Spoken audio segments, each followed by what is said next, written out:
Hello, in this video I want to show you how to enter pairing mode on Jabra Elite 7 Active.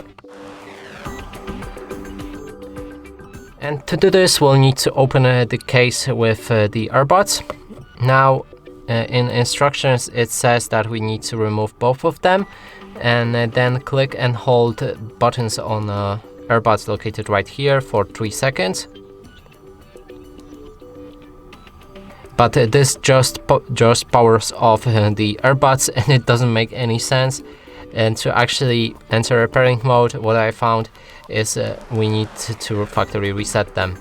So put them back in the case, then close the lid, open it again, and we want to click on each of the button and hold it for 10 seconds or until you see the magenta light on them.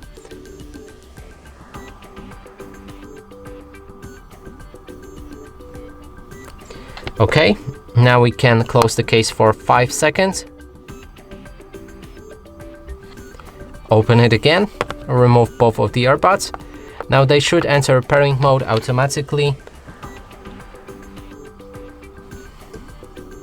And we're gonna refresh available devices. Here we have them, click on it to pair.